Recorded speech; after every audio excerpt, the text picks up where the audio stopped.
सोचिए, क्या हो जब किसी गांव का विश्वास ही उसका सबसे बड़ा दुश्मन बन जाए। आज हम मोलक की डरावनी दुनिया में उतरने वाले हैं। ये एक ऐसी कहानी है जो अंधविश्वास, धोखे और एक कभी न खत्म होने वाली बुराई के इर्द गिर्द घूमती है। हर अमावस को एक बलि। देखिए, ये सिर्फ कोई नियम नहीं है, ये तो एक ऐसी जंजीर है जिसने, आप समझिए, पूरे के पूरे गांव को दशकों से डर में जकड़ कर रखा है। और यही यही वो भयावह समझौता है जिस पर यह पूरी कहानी टिकी हुई है। तो कहानी हमें ले जाती है एक बहुत ही दूर दराज के गांव में। एक ऐसा गांव जहां हर एक फैसला एक भयानक देवता के नाम पर लिया जाता है। और इस देवता की आवाज कौन है? उसका मुख्य पुजारी अघोरम। एक ऐसा शख्स जिसके सिर्फ एक इशारे पर पूरे गांव की किस्मत तय हो जाती है। अब देखिए, गांव वालों की जिंदगी ना एक बहुत ही सीधे साधे लेकिन उतने ही क्रूर सौदे पर टिकी हुई है। मतलब अगर मौलिक खुश है तो फसल अच्छी होगी, सब स्वस्थ रहेंगे। लेकिन अगर वो नाराज हो गया तो फिर सूखा, बीमारियां, भुखमरी, बस यही उनका मुकद्दर है। और यही डर, आप समझिए, उनके जीवन का आधार बन चुका है। तो सवाल ये है कि इस देवता को खुश रखने की कीमत क्या चुकानी पड़ती है? जवाब है एक बच्चे की बलि, एक निर्मल मन, एक निष्पाप आत्मा। यही वो भयानक सच है जिसे गांव वालों ने अपनी नियति, अपनी किस्मत मान लिया है। अब इस अंधेरे और परंपरा में डूबे गांव में सब कुछ बदलने वाला है। क्यों? क्योंकि एक बाहरी व्यक्ति यहां कदम रखता है। एक ऐसा इंसान जो अपने साथ आधुनिक दुनिया का तर्क लेके आया है। तो यह है राकेश, एक सरकारी अधिकारी जो एक सीधी सी जांच करने आया है कि भाई स्कूल में बच्चे क्यों नहीं आ रहे। लेकिन गांव की वो जो अजीब सी भयानक शांति है और वो जो गायब बच्चे हैं, उससे ये एहसास दिलाने में ज़्यादा देर नहीं लगती कि मामला सिर्फ कागजी कार्रवाई का नहीं है, बल्कि इसके पीछे कोई बहुत गहरा और खतरनाक राज छुपा है। और उसे सबसे पहले कौन मिलता है? गांव का सरपंच। और वो क्या करता है? वो उसे तुरंत रोकने की कोशिश करता है। उसकी बातों में ना स्वागत जैसा कुछ नहीं है, चेतावनी ज्यादा है। ऐसा लगता है जैसे वो कह रहा हो कि भाई कुछ राज ही रहें तो सबके लिए बेहतर है। लेकिन राकेश वो कहाँ पीछे हटने वाला था। और जैसे वो इस रहस्य की परतें खोलना शुरू करता है, उसे कुछ ऐसे सुराग मिलते हैं जो वाकई किसी भी इंसान को अंदर तक दहला कर रखते हैं।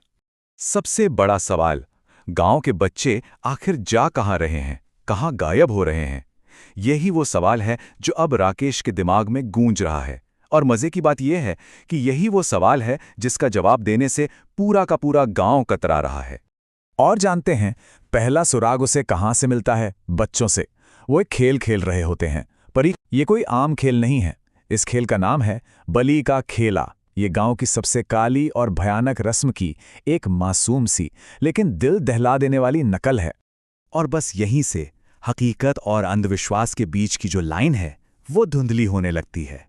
राकेश को एक बहुत ही भयानक सपना आता है। वो देखता है एक अजीब सी मूर्ति, धड़ इंसान का लेकिन सिर बैल का, और उसके पेट में एक भट्टी जल रही है। फिर उसकी नींद टूटती है, दिल जोर जोर से धड़क रहा है, और वो क्या देखता है कि दूर खंडहर में सचमुच आग जल रही है। राकेश खुद को रोक नहीं पाता और उस आग की तरफ खिंचा चला जाता है। और वहां उसका सामना होता है सीधे पुजारी अघोरम से। बस समझ लीजिए उसी पल गांव का वो जो झूठ का पूरा महल था, जो दशकों से डर की नींव पे खड़ा था, वो एक झटके में टूटकर बिखर जाता है। और यहीं पर अघोरम सब कुछ उगल देता है। अपनी शक्ति के पीछे का वो घिनौना सच कबूल करता है। एक ऐसा सच जो देवता में आस्था को शैतान की पूजा में बदल देता है। सब कुछ एक झूठ था। पता चलता है कि ये पुजारी, ये कोई रक्षक नहीं था, ये तो खुद ही एक भक्षक था। गांव में जो भी आपदाएं आ रही थीं, वो मोलक का श्राप नहीं, बल्कि अघोरम का षड्यंत्र था। सोचिए, वो सिर्फ अमर होने के लिए अपने ही लोगों को डरा रहा था और उनके बच्चों की बलि दे रहा था। सब कुछ एक धोखा था। जब धोखे का ये सच सामने आता है ना, तो गांव वालों का वो गुस्सा जो दशकों से अंदर दबा हुआ था, वो फूट पड़ता है। और फिर वे अपना इंसाफ खुद करते हैं। वो अघोरम को उठाते हैं और उसी बलि की आग में फेंक देते हैं जिसे उसने इतने सालों तक मासूमों के लिए जलाया था। तो अघोरम का अंत हो जाता है और एक पल के लिए ऐसा लगता है कि चलो, गांव से बुराई का साया हमेशा हमेशा के लिए उठ गया। लेकिन हम सब जानते हैं कुछ बुराइयां इतनी आसानी से खत्म नहीं होती। वो बस अपनी परछाई पीछे छोड़ जाती हैं।